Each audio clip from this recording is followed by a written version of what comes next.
After what feels like years now of nonstop legislative attacks against the trans community, which do continue, we finally have a bit of pushback, with Senator Ed Markey and Representative Pramila Jayapal introducing a quote Transgender Bill of Rights in the House and Senate just in time for Transgender Day of Visibility. As of right now, there are 5 co-sponsors of the legislation in the Senate, 101 in the House, and here is what it's designed to do.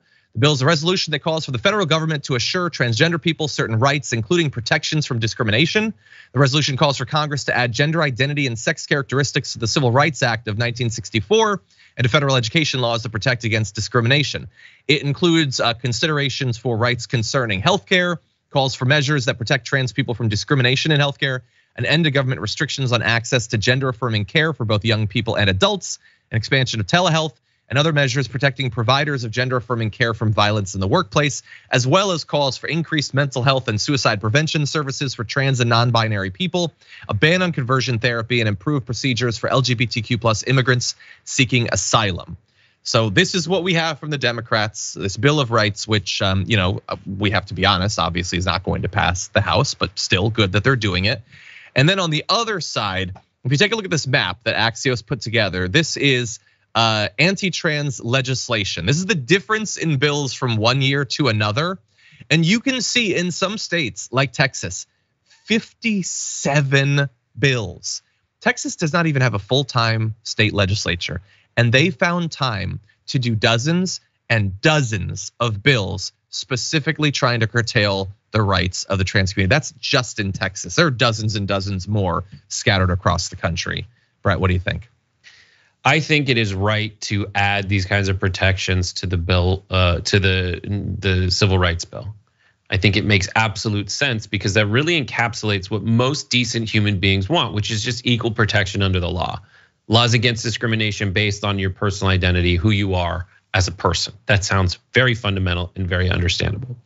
Now, since nobody can disagree with that, and if they do, they're just horrible. They're just being a jerk.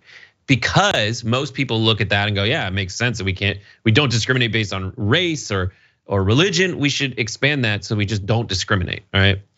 Because that's such a slam dunk argument, they try to pick out like things that are wedge issues so that they can also fulfill one of their other main goals, which is to have 2 traditionally disenfranchised groups fighting against each other. That's why they bring up like parents' rights and cis women versus trans women and all of that. When we should just say like, yo, let's just protect everybody. Cool, let's do it. This America, right? Still, yeah, let's do that. But instead, they want women to they want the category of women to be at war with itself. And that's pretty much, if you fall victim to that kind of framing, you're making a grievous mistake that jeopardizes the no-brainer, which is just general protections for people so that they don't get discriminated against based on who they are. Yeah.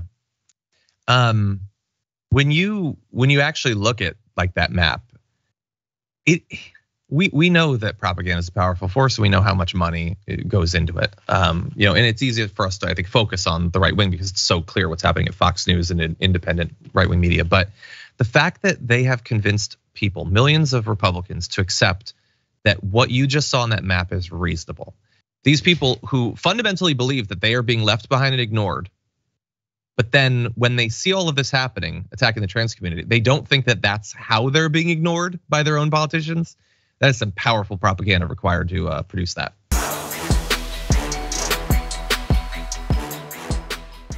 For more political news breakdowns, interviews, stories of activism, and me trying my hardest to care about the occasional big celebrity news story, subscribe to our YouTube channel at youtube.com/thedamagereport.